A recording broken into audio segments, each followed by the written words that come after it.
This budget might shimmer, but it's hollow as a treasure chest filled with air. It has flashy promises of tax cuts, economic growth, infrastructure hype to distract the common man, but beneath this illusion lies a brutal reality. Hidden indirect taxes, soaring inflation, slashed public spendings, and last but not the least, corporate giveaways. Madam, the budget presented by the NDA government is a masterclass in half-truths, half accountability, half delivery of schemes, and half-hearted governance.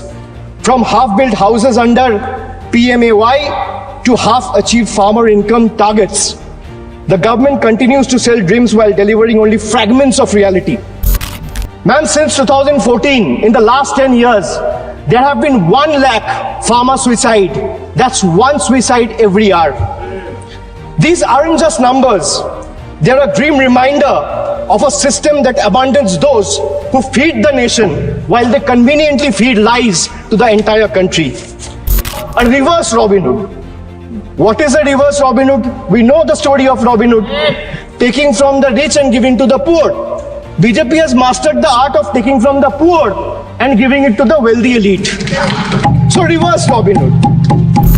Madam, in Bihar, BJP's ally, Janata Dal United or JDU, have 12 seats. That means BJP has 12 MPs in Bihar. And in Bengal, BJP has 12 MPs. BJP is in power in Bihar and BJP is not in power in Bengal. So Bihar gets Bonanza, Bengal gets Blockade. This is half federalism. While the center withhold funds and play politics with the people of Bengal and their livelihoods, Bengal refuses to beg. We build, we provide, we progress, we grow with or without their support. Ma'am, all I realized is this budget is like those promises where you promise free meals but charges exorbitantly for, giving a chair to sit, free water, service. So this budget is like a buffet that promises free meal but charges exorbitantly for water, service and cutlery. Just imagine, you earn, you pay tax. You spend, you pay tax. You buy, you pay tax. You sell, you pay tax. And then you pay tax on things those are already taxed from the money that is already taxed. This sums up the budget completely. Honorable Chairperson Ma'am and esteemed members of this august house, today I rise here not just to respond to the union budget that was presented by the Honorable Finance Minister for the year 2025-26, but also to expose the grand illusion it weaves.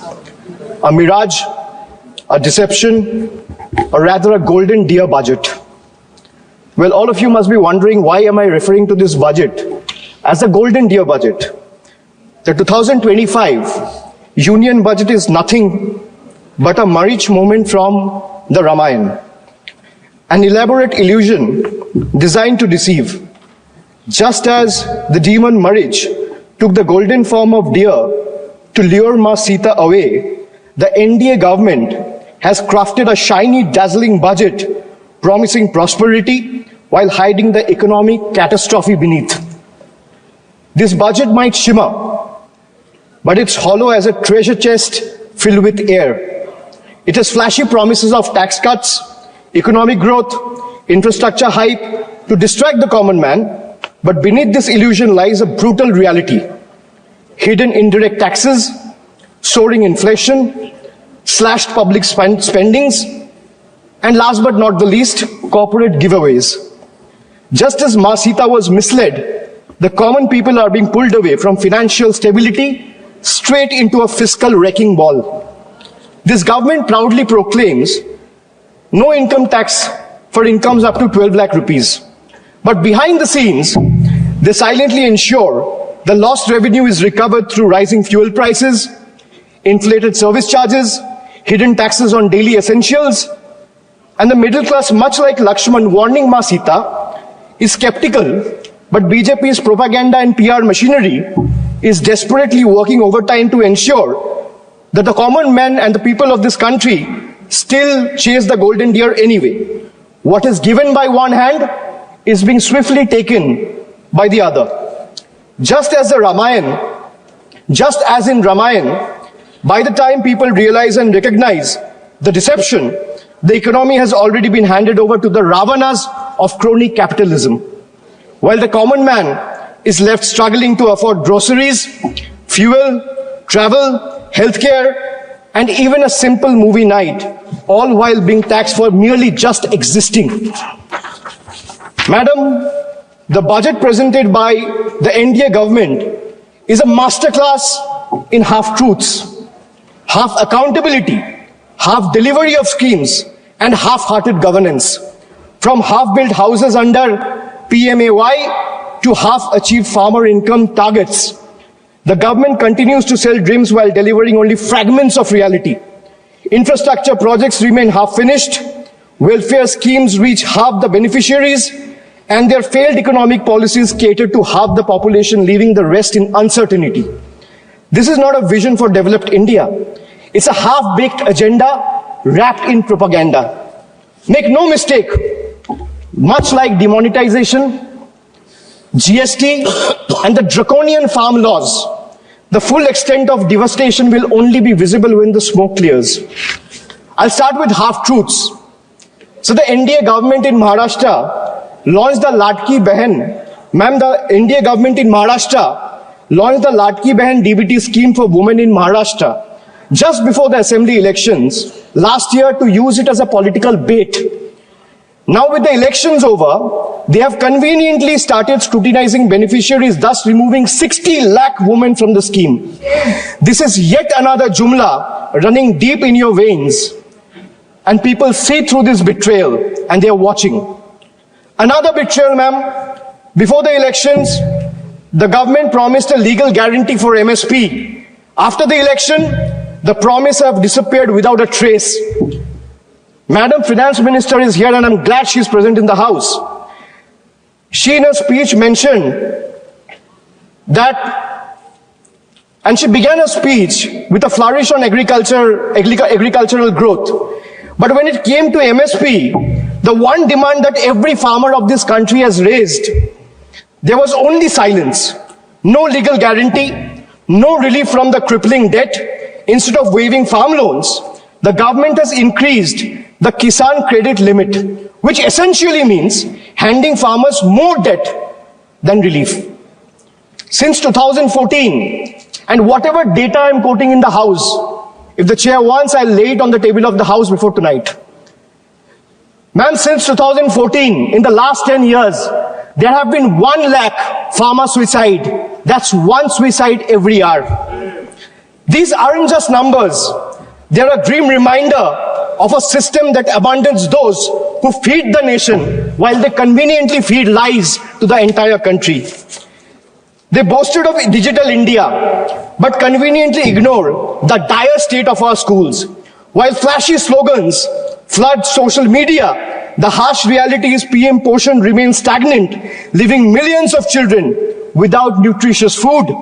More than 50% of the children under the age of 5 suffer from chronic malnutrition, with 17% underweight, 36% stunted, and 6% wasted. A crisis screaming for attention, and yet the budget for PM Poshan remains dejectedly inadequate, proving once again that the union government is invested more in headlines than hungry children.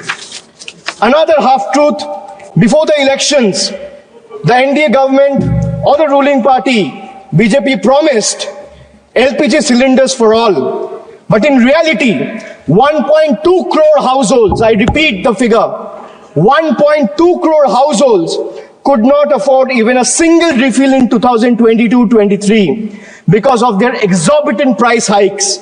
This is not upliftment. This is abandonment. When people have to choose between a meal and a refill, their promise is nothing but a cruel joke.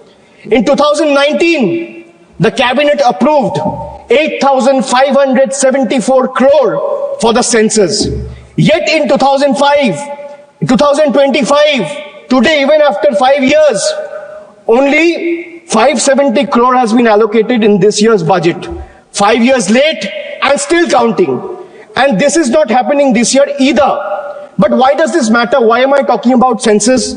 Because without a census, every policy, every income tax slab revision, and every economic projection is simply and just a blind projection and a blind gamble. The Nari Shakti Vandan Adhiniyam, Women Reservation Act, which was passed by calling a special session 18 months back in 2023, can't be implemented as its rollout depends on the completion of the next census and subsequent delimitation. Both are yet to be scheduled. The government seems to prefer running the country on guesstimates and propaganda rather than real data, because facts expose their failures and they would rather keep the nation in the dark. As we look at the economic policies of the NDA government, one cannot help but see a pattern. And what is the pattern? Ma'am, the pattern is of or if I am to say, it resembles the tale of a reverse Robin Hood. What is a reverse Robin Hood? We know the story of Robin Hood, taking from the rich and giving to the poor. BJP has mastered the art of taking from the poor and giving it to the wealthy elite. So reverse Robin Hood. For instance, I'll give you an example. For instance, the waiving of corporate loans worth thousands of crores using taxpayers' money, while poor farmers struggling with small debts are left to suffer. The government claims to have no money to increase subsidies on essential commodities, yet it slashes corporate tax rates, giving billionaires an even bigger slice of the pie. This is not economic justice. This is economic favoritism at its worst. Then I talk about, or rather I'll come to half federalism. You know, all the members sitting in this house have never heard of this phrase. This is a phrase that I've coined. Half federalism. Why I say half federalism? I'll give you another example just to understand it better. Madam, in Bihar, BJP's ally, Janata Dal United or JDU, have 12 seats. That means BJP has 12 MPs in Bihar. And in Bengal, BJP has 12 MPs. BJP is in power in Bihar and BJP is not in power in Bengal. So Bihar gets Bonanza, Bengal gets Blockade. This is half federalism. Madam, not a single meaningful financial allocation has been made for the state of Bengal. This is a Bangla Birodhi budget. 1.7 lakh crore is still due to the state of West Bengal under various heads. This is a deliberate financial blockade, a calculated move to stifle Bengal's growth, prosperity and development. West Bengal's spending due on Manrega to the tune of 7,000 crore still remains unpaid, depriving 59 lakh poor workers. The state has launched Karmashri scheme for providing employment opportunities to job card holders, paying 51 lakh workers from its own funds. The central government has not cleared 8,140 crores in housing dues for rural Bengal under Pradhan Mantri Awas Yojana, depriving 12 lakh beneficiaries. The state government launched the Banglar Bari project last year in the month of December, providing housing to 12 lakh beneficiaries entirely from the state's own funds. Why am I giving you these facts? Because all of you, especially the members sitting in the treasury benches, must know, even though you have deprived West Bengal, the state continues to stand tall as a true testament, an example of Atma Nirbharata, where the mind is without fear, where the head is held high. Chitto jetha bhoy shunno, uchcho jetha shir. While the center withhold funds and play politics with the people of Bengal and their livelihoods, Bengal refuses to beg. We build, we provide, we progress, we grow with or without their support. Bengal has more than doubled its export in the last 10 years.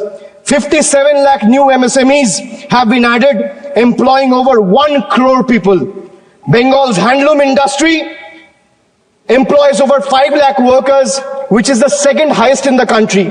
The state's broadband policy, formulated in 2020, resulted in investment of 7,500 crore in the telecom sector alone. Almost 3 lakh direct employment has been generated in IT companies. Bengal has over 88 lakh MSMEs, which is the second highest in the country. 1 out of 5 MSME are owned by women, which is highest in the country. 36% of workers in these enterprises are female, third highest in the country.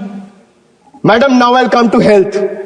India remains one of the lowest healthcare spenders globally, investing a mere 3% of its GDP, far behind China's 5% and United States of America's 16%. For a country of 140 crore people, this level of investment is not just inadequate, it's an outright betrayal of public health. The government has opened floodgates for 100% FDI in insurance, happily inviting foreign profits, but refuses to remove the crushing 18% GST on health insurance. So while the corporates enjoy free rein, the common man is taxed while they are fighting for their own lives. This is not reform. This is a rigged game where the poor and the downtrodden and the common people of the country are deliberately made to lose. Instead of strengthening government hospitals, this government prioritizes private insurance. Models like PMJAY, whose allocations shot up by 29%, essentially funneling public money into corporate pockets. Strengthening public health care could have benefited millions, but instead government chose to privatize healthcare under the guise of welfare. And if the government truly cared about public health, why has funding for mental health programs like National Tele-Mental Health Scheme has been slashed by 16%? Why is NIMHANS, which is the country's top health mental institute, facing budget cuts? The answer is simple. The government just doesn't care. If healthcare were a priority, this budget would be investing in real solutions, not just mere illusions. Under BJP rule, all of them combined, they excel in crafting headlines. But when it comes to hospitals, medicines, genuine public health investment, the reality is nothing short of an empty set. Madam, now I'll come to half minister. I spoke about half truths. I spoke about half federalism. Now let's talk about half minister. Because our part-time railway minister is also juggling between 2 other ministries. One is electronics and IT, and the other one is information and broadcasting. Running the Indian Railways, which is considered as a lifeline for millions, is not a side gig, madam. But under BJP, governance has become a multitasking circus, delivering half-baked results everywhere. Why I say this? Because from the time this government came in, they have discontinued the railway budget. What they have done for safety? How many kilometers have been covered under Kavach? Between 2015 to 2024, there has been 678 consequential railway accidents, where more than 784 people have lost their lives, leaving more than 2,000 injured. No wonder tracks are crumbling, the tech sector is struggling, and the media is drowning in propaganda. Then, ma'am, I come to half-baked answers. I can ask 50 questions or 100 questions to the government, but let me ask only 5.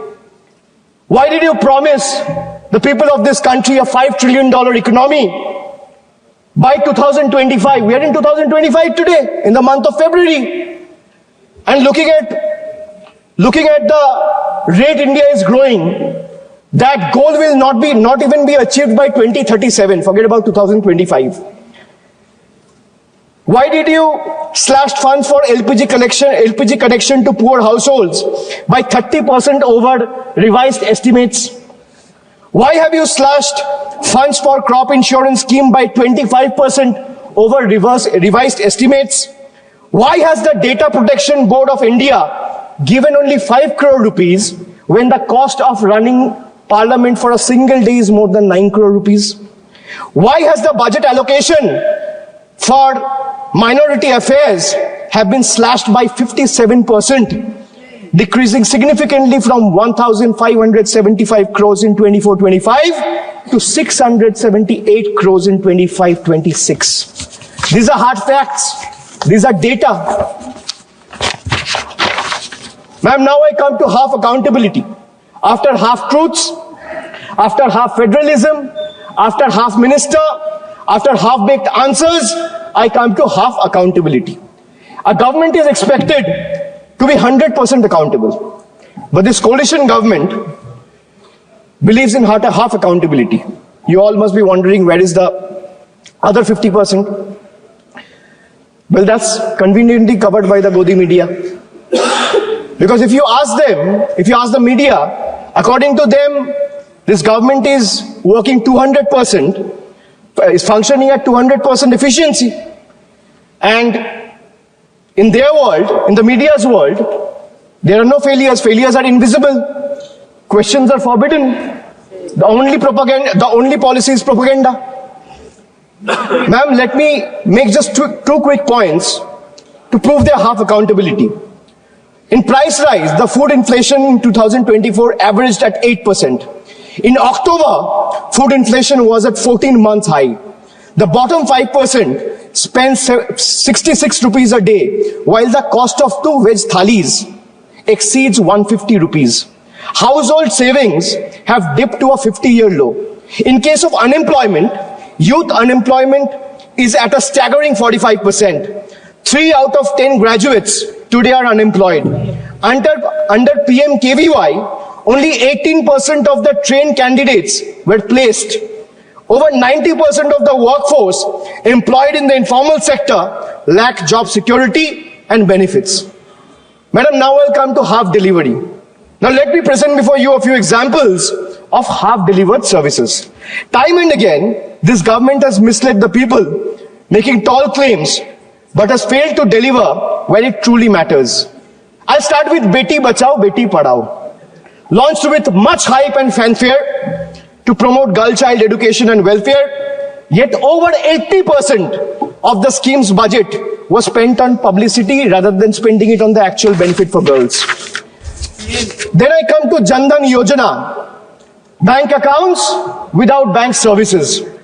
Under the Jan Dhan Yojana, 54.66 crore, that means 50 crore, 54 crore, 66 lakh accounts were opened. But 11 crore, 58 lakh accounts remains inoperative. And out of this 54 crore accounts, 33 crore, 67 lakh accounts have balance less than 1,000 rupees. This is a perfect example of financial inclusion in paper, but financial struggle in reality. Ma'am, they spoke about doubling farmers' income, a forgotten promise. They promised to double the farmers' income by 2022. We are in 2025. But today, farmers are drowning in debt, facing stagnant crop prices, rising input costs, and no legal MSP guarantee. Pradhan Mantri Fasal Bima Yojana benefit insurance companies more than the farmers. Smart Cities Mission, hype versus reality. They promised over 100 smart cities, but most projects today remain on paper or are rather incomplete. Basic infrastructure in many towns are crumbling, while funds remain underutilized or diverted to beautification projects. They spoke about making in India. That means they spoke about revolutionizing the manufacturing industry. But what is the reality and truth of Make in India? More imports, less manufacturing. Local industry today struggles under the rising imports from China, inconsistent policies, and low capital investment.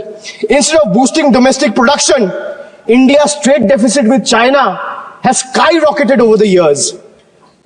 Unemployment, they promised about 2 crore jobs every year, but in reality, unemployment remains at a 45-year high.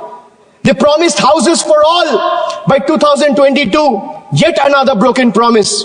In 2015, a promise was made to provide every household a home by 2022. 3 years later, in 2025, as the deadline passed, millions still await promised homes, highlighting delays and unmet expectations.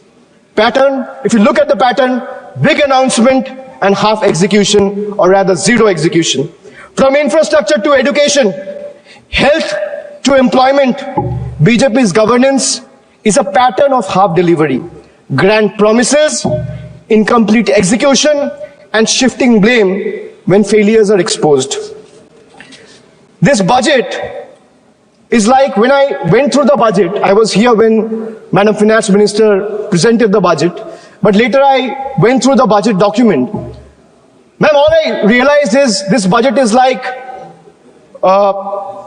those promises where you promise free meals, but charges exorbitantly for, giving a chair to sit, free water, service.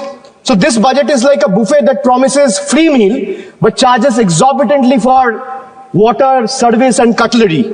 While taxpayers find momentary relief in minor reduction in income tax slabs, the government swiftly offsets these benefits through indirect taxes on fuel, essential commodities, rising road tolls, and higher consumer good prices driven by the increased GST rates.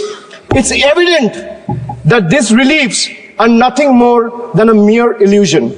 Much like the Jio's once free data plans, attracting millions of users at a time, and then they raised the tariff sharply, which now comes monthly at a hefty price tag. The government claims to provide relief, but the reality for the middle class tells a different story.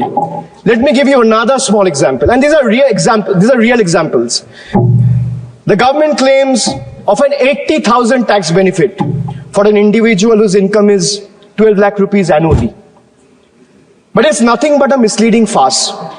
They thumb their chest about relief while simultaneously bleeding the common taxpayer dry through GST and unchecked inflation. A taxpayer in this income bracket, that means someone who is earning 12 lakh rupees annually, spends on essential categories like food, housing, education, healthcare, railway travel, air travel, transport, recreation, and each of these are subjected to steep GST rates under NDA's failed economic policies. The result, if you do a quick calculation, you will see that someone earning 12 lakh rupees ends up inadvertently paying 98,000 in GST. So the illusion of 80,000 tax benefit that BJP is desperately trying to sell, in reality is snatched away from GST alone. That means someone earning 12 lakh rupees is inadvertently having to pay 98,000 rupees on the account of GST alone. Then you have surcharges, you have cess, you have toll tax, you have many other tax. You have STT, security tax. And why I talk about GST? Because whatever one required to exist, madam, from medicines to tea, from toiletries to toothpaste, from hair oil to cooking oil, from fuel to oxygen cylinders, from rice to sugar, from butter to ghee, from undergarments to footwear, from biscuits to even popcorn at the movies, everything is taxed. In fact, more is lost to GST than they claim to give back. To make matters worse, there are several other taxes like I mentioned. There is toll tax, there are security transaction tax, there are cesses, there are surcharges, and then there's inflation also, which continues to erode whatever little remains. With an average 6% annual inflation, if someone is earning 12 lakh rupees today, that will shrink down to 10 lakh in 3 years. The only thing that is not taxed, or is rather untouched, is BJP's list of misleading promises and their sheer incompetence. That's only untaxed. The budget remains completely failure, and the budget also reminds me from a scene from a popular movie of Three Idiots. All of us have seen the movie. It went very popular, and throughout caste, creed, and religion, everyone loved the movie. So, ma'am, the budget reminds me of the movie Three Idiots, where Amir Khan's character, Rancho, exposes the education system's obsession with rote learning over genuine understanding. Similarly, today's government reminds me of the deceptive college director virus. And the role of virus was played by, I'm not talking about the viruses present here, I'm talking about the college director virus whose role was played by Boman Irani. So the college director virus, what he used to do? He used to offer flashy numbers, grand schemes that prioritized ranking over real progress. Much like virus, the focus seems to be on the surface level over real achievements, presenting a polished image rather than addressing the true needs of the people. Or if we take a page from the history, the British during the colonial rule, they promised reforms while continuing to exploit India's resources. BJP's budget follows the same playbook, advertising tax relief while ensuring the burden is transferred through hidden economic policies that favor big corporations and the elite, leaving small businesses and working class struggling. Madam, the budget presented over the last one decade perfectly sums up India and the BJP's version of Achhe Din, reflecting not just their grand narrative, but also the harsh reality of common people's struggle under the NDA's rule and regime. If I am a citizen of India, I have to pay tax on the money I earn. If I am a citizen of India, I have to pay tax on the money I spend. I am a citizen of India, I have to pay tax on the things I buy. I have to pay tax on the things I sell. And moreover, pay tax on things that are already taxed, bought with money that is already taxed. Correct. Just imagine, you earn, you pay tax. You spend, you pay tax. You buy, you pay tax. You sell, you pay tax. And then you pay tax on things those are already taxed from the money that is already taxed. This sums up the budget completely. The people of India have woken up and they will no longer be misled by these empty promises and false claims. The government must pay attention to the aspirations of 140 crore citizens. If they don't, they should brace themselves. What started as a teaser in June 2024 will soon become a full-blown blockbuster. After all, the saying goes, never underestimate the power of the common man.